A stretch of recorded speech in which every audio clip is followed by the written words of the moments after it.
South ఇండియాలోనే అతి తక్కువ ధరలకే నాణ్యమైన రత్నాలని అందించే ఏకైక సంస్థ 6JVR. నమస్తే అండి, welcome to tree media devotion.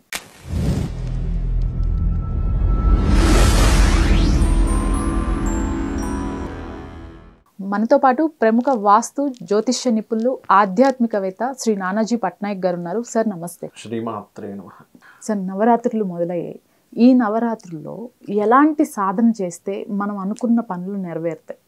తప్పకుండా అమ్మ. ఫస్ట్ ఆఫ్ ఆల్ ఏంటంటే, నవరాత్రులు అంటేనే రెగ్యులర్గా ఉండేటువంటి రోజుల కంటే కూడా అమ్మవారి అనుగ్రహం ఎక్కువగా ఉండేటువంటి రోజులు, అమ్మవారి ఎనర్జీ ఎక్కువగా ఉండేటువంటి రోజులు.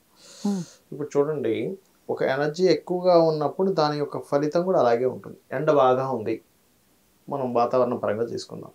సో ఆ హీట్ ఎక్కువగా ఉంటుంది. అప్పుడు మనం ఏదైనా హీట్కి రిలేటెడ్ సంబంధించి మనం ఏదైనా చేయొచ్చు.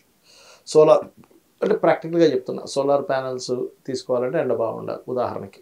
అలాగే అమ్మవారి అనుగ్రహం ఎప్పుడూ ఉండడం ఒక ఎత్తు అయితే, ఈ పర్టికులర్గా శరన్నవరాత్రులు, దేవీ నవరాత్రులు అంటుంటారు చూసారా, ఇలాంటి సమయంలో తన యొక్క అనుగ్రహం ఎక్కువగా ఉంటుందని మన దేవీ భాగవతంలో చెప్పబడింది. ఈ సమయంలో కనుక సాధకులు ఎవరైతే ఏదైతే సాధన చేస్తూ ఉంటారో వాళ్ళు, ఉదాహరణకి బాగా హెల్త్ ఇష్యూస్ వస్తున్నాయనుకోండి, ఉదాహరణకి వాళ్ళు బాగా హెల్త్ ఇష్యూస్ వస్తున్నాయండి, ఏం చేసినా హెల్త్ తగ్గట్లేదు అనుకునేటువంటి వారు ప్రత్యేకంగా వాళ్ళు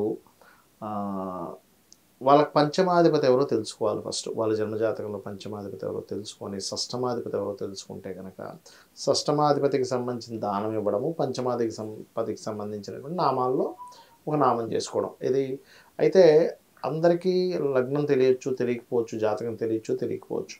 కానీ వీళ్ళు కనుక క్రీం అచ్యుత అనంత గోవింద అనుకుంటూ ఫుడ్ తినడము, అలాగే ఓం సర్వవ్యాధి ప్రశమని సర్వమృత్యు నివారిణి అగ్రగణ్య చింత్యరూప కలికల్మషనాశిని నమః అనేటువంటి నామస్మరణ కనుక వీళ్ళు రెగ్యులర్గా కనుక ఈ 9 రోజులు చేయగలిగితే ఖచ్చితంగా హెల్త్ ఇష్యూస్ క్లియర్ అవుతాయి. అయితే ఇక్కడ ఏంటంటే, ప్రధానంగా అక్కడ దేవత ఉంది, అమ్మవారు ఉంది, నేను చెప్పేది చేస్తుంది అని, నేను చెప్పేటువంటి దాన్ని స్వీకరిస్తుంది, తన అనుగ్రహం నా మీద ఉంటుంది అనేటువంటి పరిపూర్ణమైనటువంటి నమ్మకంతో చేయాలి, గుర్తుపెట్టుకోండి. అప్పుడు ఖచ్చితంగా వీళ్ళకి ఫలితం అనేటువంటిది ఉంటుంది. అదేవిధంగా ఇప్పుడు జాబ్ లేదనుకోండి, ఉదాహరణకి జాబులు లేక చాలా ఇబ్బంది పడుతున్నారు ఇవాళ రేపు, అలాంటి వారు ఓం మాణిక్య మకుటాకార జానుద్వయ విరాజితాయ నమః ఇది చేస్తూ ఎర్రటి పుష్పాలతో, ఎర్రటి మందారాలతో కనుక పూజ చేసినట్లయితే ఖచ్చితంగా. ఇప్పుడు అప్పుల పాలు ఉన్నాయి కొంతమందికి, అంటే సంపదలు లేక ఇంత అప్పుల పాలైపోయి గందరగోళంగా ఉంటుంది కొంతమంది పరిస్థితి.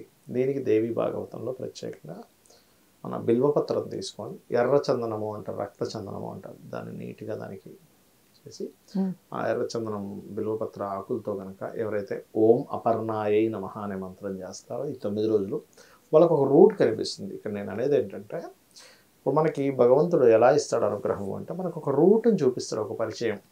ఓకే, ఒక బిజినెస్ చేస్తున్నారు, లాస్ వస్తుంది, వాళ్ళకేంటి ఇట్లా బిజినెస్ ఇంప్రూవ్ చేయాలంటే ఏం చేయాలనేటువంటిది ఒక ఫ్రెండ్ కలుస్తారు, లేకపోతే ఒక అడ్వర్టైజ్మెంట్ దొరుకుతుంది, ఇంకో ప్లాట్ఫామ్ దొరుకుతుంది, లేకపోతే ఇంకొక ఆర్డర్ వస్తుంది, అలా వెళ్తుంది. ఇప్పుడు భగవంతుడు ఏంటంటే ఈ రూపాల్లో వస్తారు. ఎలా అంటే చెప్తాను చూడండి. రామదాస్ గారు ఆయన కట్టించినప్పుడు అతన్ని జైల్లో వేస్తారు.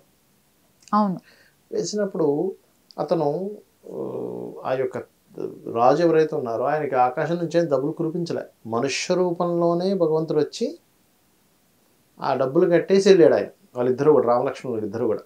అంటే ఏమిటి, ఈ కలియుగంలో ఏంటంటే మనుష్య రూపంలోనే రావాలి. అక్కడ ఏదో ఆకాశం నుంచి ఏదో ఇలా డబ్బులు పడిపోయి అసలే నాకు డబ్బులు వచ్చేసాయి కదా అని చెప్పి ఒక ఆకాశం అనేది చెప్పేసి వదిలేయడం జరగలే, మనుష్య రూపంలోనే జరుగుతుంది, గుర్తుపెట్టుకోండి. అలా 1, 2 అని కాదు. ఇప్పుడు బిజినెస్ చేస్తున్నారు, ఓం ఇంద్రగోప పరిక్షిప్త స్మరతో నా భజంగికాయ నమః. ఇలా మనం లలితసహస్రనామాల గురించి మనం చెప్పుకున్నాం, మన వీడియోలు దాదాపుగా ఒక 1000 వీడియోలు పైన చెప్పుకున్నాం లలితసహస్రనామాల మీద.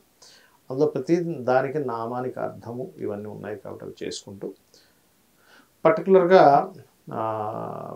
ఎవరైనా సరే ఒకటే గుర్తుపెట్టుకోవాలి, ఈ 9 రోజులు మాత్రమే కాకుండా తర్వాత కూడా మీరు కనుక కంటిన్యూ చేయగలిగితే ఖచ్చితంగా వీళ్ళకి దాని యొక్క ఫలితం ఇంకా అధికంగా వస్తుంది. ఒకటి. రెండవది ఏంటంటే, మనం సాధన చేస్తున్నాము కానీ మనం అటు ఇటు ఇదైపోతున్నాము, అంటే కూర్చోలేకపోతున్నాము అన్నప్పుడు దాని అర్థం ఏమిటంటే, మీకు మీరు చేసుకునేటువంటి కర్మ అడ్డుపడుతుంది చేయనివ్వకుండా. అందరూ అంత ఈజీగా చేయలేరు. ఇప్పుడు చాలామంది జ్యోతిష్యం చూపించుకుంటారు, ఏమంటే ఈ మంత్రం చేసుకుని వెళ్తా అంటుంటాం. అందులో 80% చేయలేరమ్మా, 20% చేయగలుగుతారు. ఎందుకంటే వాళ్ళ కర్మ ఆపేస్తుంటుంది. అలాంటప్పుడు ఏం చేయాలంటే ఆ కర్మ నుంచి బయటపడాలి అంటే రెగ్యులర్గా టెంపుల్కి వెళ్ళి ప్రదక్షిణం చేయడం కానీ, గోసేవ, గోవుకి వెళ్ళి కాస్త బెల్లం తినిపించడం కానీ, నూనె ప్రత్యేకంగా మీ కర్మ అడ్డుపడుతుంది, మీ కర్మను అడ్డుపడకుండా దేవత రక్షించాలి అంటే ఒక లీటర్ కానీ హాఫ్ లీటర్ కానీ ఆయిల్ తీసుకోండి. ఆయిల్ తీసుకొని ఒక మట్టి మూకుళ్ళ ఉంటుంది, అందులో వేసి అందులో ఒకసారి ఫేస్ చూసుకొని మళ్ళీ బాటిల్లో పెట్టేసి శివాలయంలో ఇచ్చేసేయండి దీపారాధన. అప్పుడు ఏమవుతుందంటే కర్మకారకుడికి నూనెకి సంబంధం ఉంటుంది. అందుకే చూడండి, శనికి సంబంధించిన నూనె తైలాభిషేకం చేస్తాం, నూనె దానం ఇవ్వమని చెప్తాం. ఇలా చూసి ఇచ్చినటువంటిది ఏమవుతుందంటే అది శివుడు ఒక్కడు మాత్రమే మీ కర్మను మళ్ళీ తీసేయగలడు.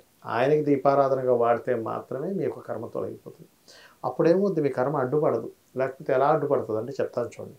ఈయన ఏదో తీసుకుంటాడు, ఈసారి వాళ్ళు లలిత సహస్రనామాలు రోజు చేద్దాం అనుకుంటారు. వాళ్ళ ఇంట్లో అది అతను కావచ్చు ఆమె కావచ్చు, ఏంటి ఇవన్నీ చేస్తూ ఉంటే అక్కడ పని పెట్టుకొని అంటారు. లేకపోతే ఇంకోటి ఏదో చికాకు ఇంట్లో, అదే టైంకి ఇంట్లో పిల్లలకు బాగోదు, ఇక్కడ కూర్చోకుండా అటు వెళ్ళాల్సి వస్తుంది. లేదా అదే టైంలో వీళ్ళకి హెల్త్ ఇష్యూ వస్తుంది, లేకపోతే అదే టైంలో ఇంకోటి ఏదో అవుతూ ఉంటుంది. అలా 4 ఏళ్ళు ప్రొలాంగ్ అయిపోయేసరికి మర్చిపోతారు. అంటే ఏమిటి, వాళ్ళ కర్మ అనుభవించాలి కదా. ఈ మంత్రం కనుక అమ్మవారిని పట్టుకుంటే అది అంతా తొలగిపోతాయి కదా. అందుకని ఏంటి, కర్మ బలంగా వాళ్ళని పనిచేస్తూ ఉంటుంది. అలాంటి వాళ్ళకి అసలు గోశాలకు వెళ్ళి గోశాలకు కాసేపు స్పెండ్ చేయడము, గోవులకి బెల్లం తినిపించడము, ఇందాక నుంచి నూనె ఇవ్వడము, ఇవి చేస్తూ రెగ్యులర్గా కనుక నాకు అమ్మ తప్పితే మరొకటి లేదు అని చెప్పి ఎవరైతే దీక్షలా తీసుకొని చేస్తారో ఖచ్చితంగా వాళ్ళకి ఫలితం ఉంటుంది. ఇంకా అందులో ఎటువంటి సందేహం లేదు. Thank you so much. శ్రీమాత్రే నమః.